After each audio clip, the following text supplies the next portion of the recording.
Buy Sri Lanka's best internet package for online learning and online working with many amazing offers. Call 1212 for more information. Sri Lanka Telecom.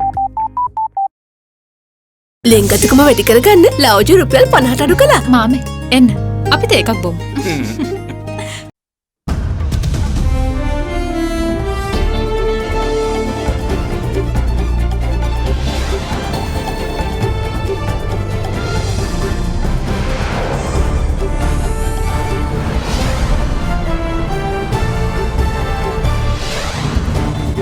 Tonight, the fact of the matter. Speaking to Indivari Amuwatta at Hyde Park on AdaDerana 24, Presidential Secretary Dr. P.B. Jayasundara dispels the ratings doom and gloom. The rating was done almost simultaneously with the budget. I'm wondering which country got upgraded in the last 3-4 months. Allegations and responses. War crimes allegations heat up Parliament, garnering responses from opposition and government benches. Over 164,000 people are unaccounted for. The ministry should be called Tamil Genocide Ministry. Nobody came, you never came. Army attacked and took 85,000 out. You are trying to mislead. You are telling lies. The other option. The Archbishop of Colombo says the Catholic community has no choice but to look elsewhere if Easter investigations bear no fruit. No fuzz. Cyclone Brave spares Sri Lanka with less than expected damage. More than 190 houses have been partially damaged and the compensations will be given according to the assessment schedule to be done. All this and much more coming up on this Thursday, the 3rd of December 2020. නව Sunlight සකුරා දැන් දික්කුකල් පවතින සකුරා මල් සුවඳින්. From AdaDerana, this is AdaDerana First at 9. Live from Studio 24 in Colombo.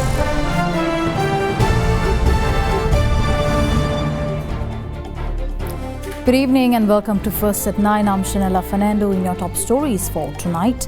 The Department of Meteorology today announced that Cyclone Brave is gradually moving away from the northwestern coast of the island and that the situation is normalizing with its effect having been less than what was planned for.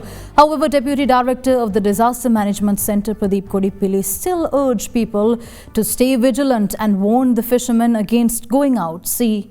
The effect of Cyclone Brave on Sri Lanka is reducing as the storm moves further away from the country.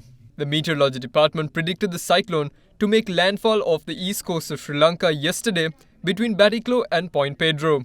However, the cyclone changed route and instead made landfall between 10:30 pm and 11:30 pm last night between Thiriyaye and Kuchavele off the northeast coast. The cyclonic storm is now hovering closer to the coastal areas between Mannar and Pune and has begun gradually moving away from the island. Showers or thunder showers are expected to occur at times in the northern, north central and northwestern provinces and in the Trincomalee district. Several spells of showers are also expected to occur in the western and Sabaragamu provinces and in the Galle and Mathura districts. In the meantime, the highest rainfall was recorded in the area of Akkarayayan in the Kilinochchi district with rainfall of 279.8 millimeters. Over 200 millimeters of rainfall was also recorded in Chavakacheri, Jaffna, Mullative, Iranamadu, Oddu Sudan and Tellipalai. Meanwhile, according to the situation report of the Disaster Management Centre, a total of 12,252 people from 3,575 families have been affected by the cyclone. Of this, 2,911 families were directed to safe locations. In addition, with just 4 persons reported to have been injured, no deaths have been accounted for.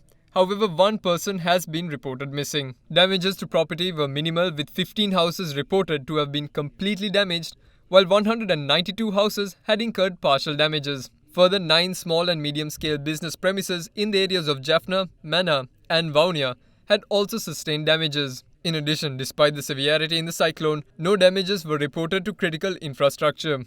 Meanwhile, the Deputy Director of the Disaster Management Centre, Pradeep Kodipilli, said that funds for compensation have already been allocated to district secretaries. Due to the cyclonic situation since last evening, more than 190 houses have been partially damaged and the compensations will be given according to the assessment schedule to be done through the district secretaries. The funds already been released to the district secretaries through the Disaster Management Centre. Especially the situation is normalizing in many areas of Sri Lanka, but there are some rain recording in many areas still and people has to be very vigilant with the prevailing situation. investigation, and the Triforces and the police given the police cooperation with the search and rescue missions and the evacuations as well. And still one person missing being recorded from Jaffna. So these data has to be well confirmed by the police and the district disaster management unit. And 117 call center number is completely open for all the disaster management activities. And fishermen still being advised not to venture the northern and the northwestern as well as the eastern sea areas of Sri Lanka.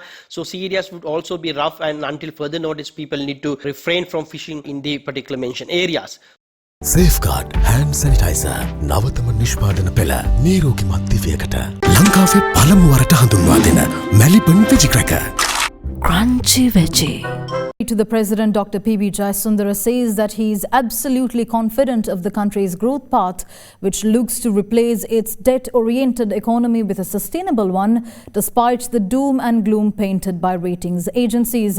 Dr. Jayasundara also denied that the EU's GSP Plus concessions are under threat from the government's decision to honour its debt obligations and avoid default rather than lift import restrictions, with EU representatives having expressed appreciation during discussions.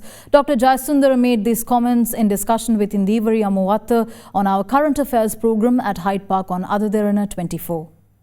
In 2020, that is President's full first 1 year, lot has happened because he inherited a declining growth. If one take a 5-year period, because this country has seen growth rate fluctuating in different years, but nobody has seen one clear downward direction for a period of 5 years. Not even during war, not even during the trouble period in 87-88, because you just see a disturbance and economy bounce back. It was not only declining, it declined from 5.5% in 2015 to 2.3% by 2019, and trend spilling to 2020 as well. So it's a country with a hemorrhage. That's the general trend. During the discussion, the Secretary to the President also disagreed with the latest rating agency observations, stating that such ratings were not based on any deep analysis and that Sri Lanka's focus on a sustainable growth model is without doubt the best way to go. I know the rating was done even almost simultaneously with the budget, haven't with much deep analysis on the budget, number one. Number two, I'm wondering which country got upgrading from rating agencies in last 3-4 months. I just want to say one thing. If Sri Lanka is looking a conventional solution and live in comfort zone, you just talk to IMF, get a rapid financing facility and claim that you have reserves and life goes on. Or as President Gotabaya Rajapaksa explained in his own vision, I want to model this country on a steady growth path. From 1977 till the last IMF program, this country has been on 17 IMF programs. What have we got? So, country need to think a sustainable development model and innovative development model to fulfill the aspiration of the nation's objectives. So it is in that context we are looking at these policies, and I think investment climate is much better, I can tell you with my experience, and also with confidence, because after all rating agencies are not accountable if something goes wrong. I am personally accountable, and I have seen, because when the going is good, nobody is there, there will be many, but when the going is bad, 1 or 2% will have to be accountable, and I am absolutely confident what the policy designs engineered by President Rajapaksa is the right way and a bold way of transforming the country. Meanwhile, responding to questions over the European Union's recent discussions with the government on the possible lifting of import restrictions, Dr. Jayasundara stated that the GSP Plus concessions are not under threat, as the EU appreciates the government's choice of honouring its debt obligations over imports. Some may believe that Sri Lanka should have a balanced approach or should have dialogue, especially when we talk about the European Union. They've warned us against the GSP Plus, especially with import restrictions. Do you stand by Sri Lanka's decision to restrict imports? If we lose this concession to our exports, can we withstand the repercussions? What is reported and what is discussed are two different things. Again, probably media like to see the GSP is withdrawn and trade restrictions come. We haven't stopped imports. Let's be very clear. But some big ticket item like motor vehicle, we have stopped. because if the choice is between importation of motor vehicles by spending $1,500 million per year or honor your debt obligation instead, I advise government to first honor the debt obligation, because these debt investments, the investment in sovereign bonds, also have been made by the European. Do they like to see debt default or motor vehicle import getting suspended for a year? When we discuss this with our counterparts, they appreciate this situation. Parliament heated up today over allegations of war crimes after Ahila Ilange Tamil Congress representative Gajendra Kumar Ponnambalam insisted that the government investigations to prove the innocence of its senior military officials. The Northern Province MP was adamant that the government agreed to an international inquiry to absolve the military from any alleged war crimes committed during the conflict. The remarks were made during the debate on the expenditure head of the Ministry of Defence, where the parliamentarian attracted severe opposition from both the government and the opposition. There were nearly 150,000 to 100,000 people in LTT controlled areas on the 16th of May 2009. And the LTT's position was that if the government was not approached and if the LTT's wish to save those lives of civilians was not expressed and conveyed, those lives will be lost. Channels announced that all civilians had been brought across. The LTT was willing to allow them to be brought across. When you are trying to mislead, it is my duty, being an officer in the war, to tell you that about 300,000 people were used as human shield by Prabhakaran. Are you going to dispute that fact? You are telling lies. 19th April, we attacked the LTT line at Pudumatalan, took 120,000 civilians out. They are all recorded everything. Then on the, let me finish. Listen, 16 night, nobody came, you never came. Army attacked the Mulatiu line and took 85,000 out. So these are the facts. 460,000 more civilians were in LTT controlled areas when the war began. But the government from the very inception was saying that there were only 70,000 civilians in LTT controlled areas. Food and medicine was sent for only 70,000 people. On the 16th of May 2009, I personally am witness when I conveyed to the government that the LTT was willing to lay down arms to allow the civilians across safely. That war was not stopped. What is the intention that you can derive from that? Isn't it the intention to destroy in whole or in part? That is why I said this ministry is the most polarizing ministry to speak on. This is the reality that we live with, where over 164,000 people are unaccounted for. Over 52 senior members of the military don't get visas. Why is it that members so senior are being denied visas? Isn't it the duty of the government, therefore, if these senior members in fact are innocent, to prove their innocence? Isn't it in your interest to do that? Have an inquiry. Agree to an international inquiry. As far as the Tamils are concerned, you should change the name of the ministry. The ministry should be called Tamil Genocide Ministry or Anti-Tamil Ministry. That is how we feel. I wish you had to talk like this against the LTT when they were giving arms to children. Archbishop of Colombo, His Eminence Malcolm Cardinal Ranjit, says that if the present government fails to punish those responsible for the Easter attacks, an alternative course of action will have to be sought. The Cardinal made this statement today during a meeting with Samagi Jana Balawege parliamentarian Kavinda Jayawardena. දැන් අපේ කතෝලික ජනතාව දෙනෙත් විවෘත කරගෙන බලාගෙන ඉන්නේ මේ මහා පාස්කු ප්‍රහාරය. ඒ ප්‍රහාරය පිළිබඳ ඇත්ත తত্ত্বය කවදාද එළියට එන්නේ කියන එක ගැන තමයි බලාගෙන ඉන්නේ. කණ්ඩායමක් අල්ලගෙන ඉන්නවා.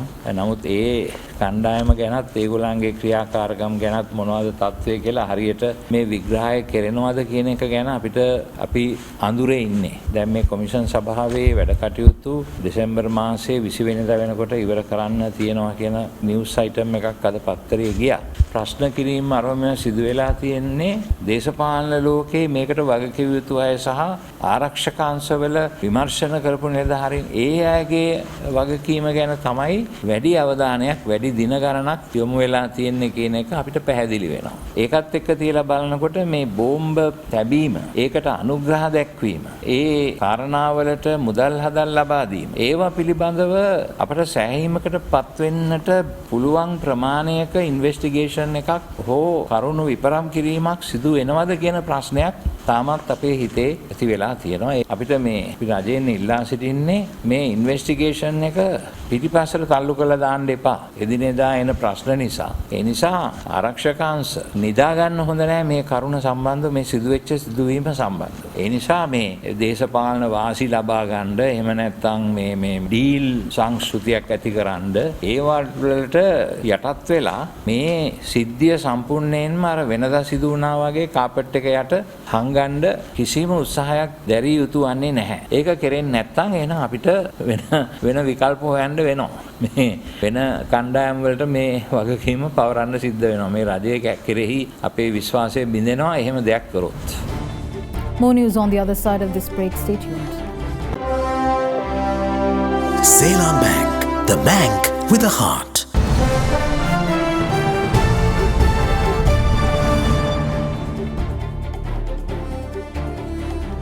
Welcome back. In more news, Minister of Education Professor G.L. Pires said that he doesn't see any reason to further postpone the GCE ordinary level examinations after he announced that the examinations will be held in March. In the meantime, the highest daily rise in COVID-19 cases were reported from the island yesterday of 878, along with 2 more deaths that took the country's death toll to 124. The total number of COVID-19 deaths in Sri Lanka increased to 124, with 2 more deaths being reported last night. The deceased were residents of Kotahena and Chilau, aged 66 and 67. Their causes of death were reported as pneumonia and cardiac arrest as a result of the COVID-19 infection. The country confirmed 878 infections yesterday, the highest increase in a single day since the first outbreak. Virus hotspot, the Colombo district, reported the highest number of 402 cases. Other than Colombo, 188 infections were reported from Gampa, 106 from Kalutara, 52 from Ratnapura, 29 from Puttalam, 27 from Kandy and 24 from Kurunagala yesterday. What's more, 21 cases from Ampara, 18 from Nuwara, 9 from Kegol and 6 each from Gaul and Kilinochi were also reported yesterday. Meanwhile, 728 COVID-19 patients recovered and discharged from hospitals, bringing the total number of recoveries up to 19,032. With that, the number of active cases now stand at 6,604.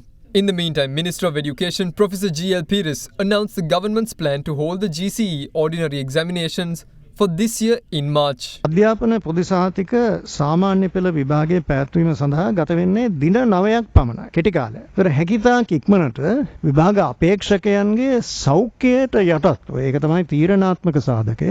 අපි බලාපොරොත්තු වෙනවා මාර්තු මාසය තුල සාමාන්‍ය පෙළ විභාගයේ පැවැත්වීමට පුළුවන් වෙයි කියලා. ඊට වඩා කල් දැමීම අවශ්‍යයි කියලා මේ අවස්ථාවේදී අපි හිතන්නේ නැහැ. මාර්තු මාසයේ විභාගයේ පැවැත්වුවොත් සාමාන්‍ය පෙළ විභාගයේ ප්‍රතිඵල බලාපොරොත්තු වෙන්න පුළුවන් ජූනි විතර එනකොට. ජූලි මාසයේ උසස් පෙළ පන්ති මේ දූදරුවන් සඳහා ආරම්භ කිරීමට පුළුවන් වෙනවා. Interpol has warned its member countries of growing signs that organized criminal elements are looking at cashing in on COVID-19 vaccines as well as targeting vaccines. It also warned of distribution of unauthorized and fake testing kits as well. Interpol has issued a global alert to law enforcement across its 194 member countries, of which Sri Lanka is a member, warning them to prepare for organized crime networks targeting COVID-19 vaccines, both physically and online. Interpol's Secretary General Jürgen Stock stated that as governments prepare to roll out vaccines, criminal organizations are planning to infiltrate or disrupt supply chains. The agency added that its Orange Notice outlines potential criminal activity in relation to the falsification, theft and illegal advertising of COVID-19 and flu vaccines, with the pandemic having already triggered unprecedented opportunistic and predatory criminal behavior. It also called for law enforcement worldwide to be as prepared as possible for what it said would be an onslaught of all types of criminal activity linked to the COVID-19 vaccine. Further, as well as targeting COVID-19 vaccines, it warned that parallel production and distribution of unauthorized and falsified testing kits would also escalate as international travel gradually resumes. Interpol also warned that criminal networks will also be targeting unsuspecting members of the public through fake websites and false cures, which could pose a significant risk to their health or even the lives of the public. government has issued a formal condemnation of the assassination of Iran's senior-most nuclear physicist in Tehran last Friday. The statement issued by the Ministry of Foreign Affairs said that it condemned any form of acts of terrorism against humanity and called for stability and security in the Middle East and the Persian Gulf region through dialogue. The Ministry of Foreign Affairs has issued an official statement of condemnation over the assassination of Iranian nuclear scientist Dr. Mohsen Fakhrizadeh last week. In its statement, the Foreign Ministry also condemned any form of acts of terrorism against humanity. The statement added that the Sri Lankan government calls for the stability and security of the Middle East and the Persian Gulf region and believes strongly in dialogue and engagement as the most successful means of finding a solution to problems. Sri Lanka's condemnation comes after China's foreign ministry spokesman also issued a strong condemnation on Monday, calling for a thorough investigation. Dr. Mohsen Fakhrizadeh, Iran's senior-most nuclear scientist, was killed on Friday when his vehicle was ambushed near Tehran and his car sprayed with bullets by multiple assailants. Fears of a further escalation in tensions in the Persian Gulf have been stoked after the Iranian leadership promised a timely and appropriate response earlier this week. The Iranian government has directly accused the Israeli government of orchestrating the assassination. Fakhrizadeh is the fifth Iranian nuclear scientist to be killed in the past decade. Central Province Governor Lalit Gamage has officially removed Matale Mayor Daljit Aluvihare after a report confirmed allegations of misdeeds during his tenure. Deputy Mayor Sandanam Prakash has been appointed to take over mayoral duties.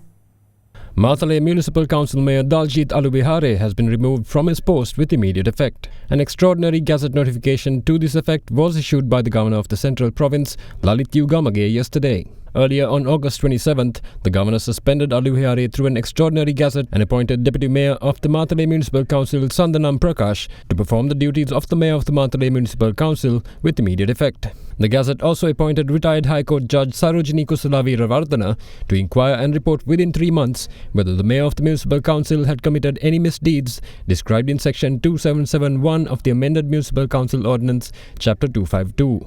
The report of the investigation into the allegations against Aluvihare was handed over to the Central Province Governor Lalit Gamage on November 24th. The report showed evidence that the Mayor of the Matale Municipal Council had committed the alleged misdeeds referred in the subsections of the Municipal Council Ordinance while discharging his duties. Therefore, action has been taken to remove him from office under the Municipal Council's Ordinance, the Gazette notification read.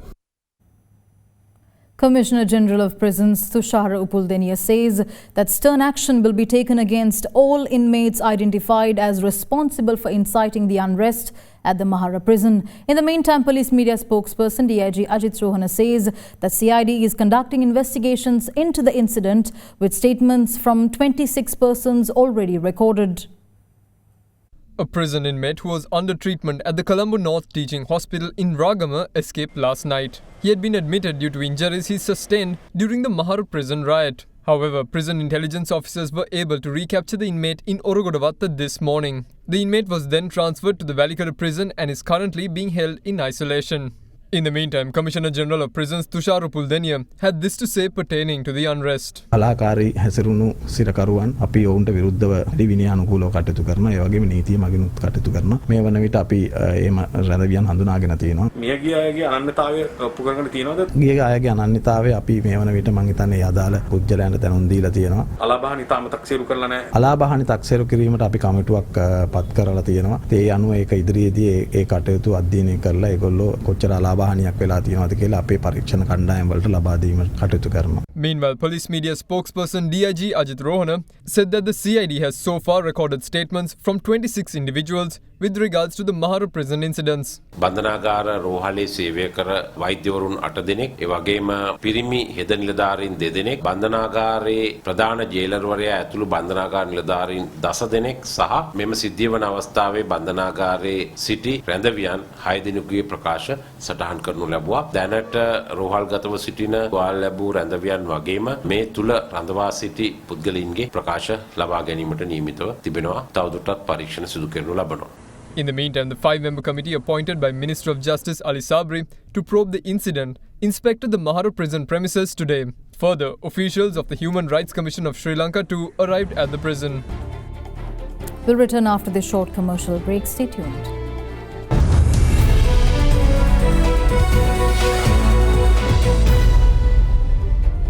Welcome back in your business news. A landmark ruling was delivered by the Colombo Civil Appellate High Court today in a case filed against a Singapore-based insurance broker, JB Boda, which sets the precedent that bars any unregistered brokering firm from activities in Sri Lanka and from participating in any bids for local tenders.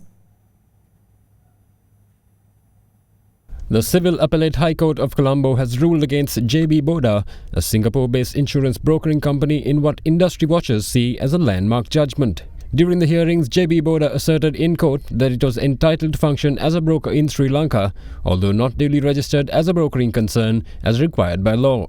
The Civil Appellate High Court bench ruled against the foreign broker, and the judgment effectively makes operative the District Court interim injunction issued in 2018, preventing the company from functioning as a broker in the insurance industry in Sri Lanka. It effectively bars the Singapore-based concern from holding out as a broker or engaging in any broking activities in the country, and consequently from participating in any bids for local tenders. The High Court judgment now effectively prevents fly-by-night foreign brokering companies from holding out as brokers, thereby qualifying for local bids or being awarded state tenders. Industry sources meanwhile applauded the High Court judgment in the context of an unambiguous policy and regulatory framework. Tourism Minister Prasanna Ranatunga says plans have been set to reopen the airport, enabling foreign tourists to enter the country, but only after approval by the health authorities. Meanwhile, SLTDA Chair Kimali Fernando stated that 80 tourist service locations have been identified to facilitate tourists visiting the country in accordance with the COVID-19 health guidelines. She added that hotels and tourism institutions capable of providing the requisite services can register for this purpose checks and approval by the health authorities.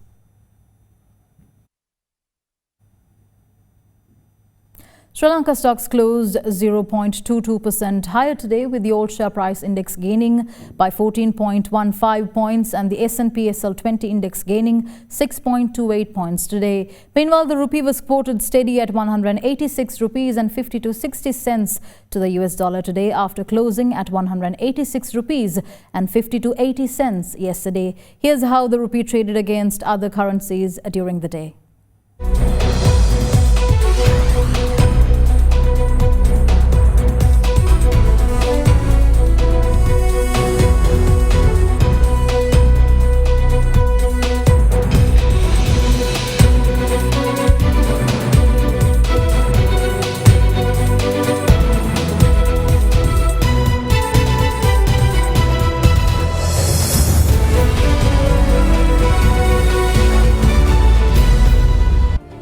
With that, we wrap up tonight's edition of First at 9. Thank you for joining. Have a good night.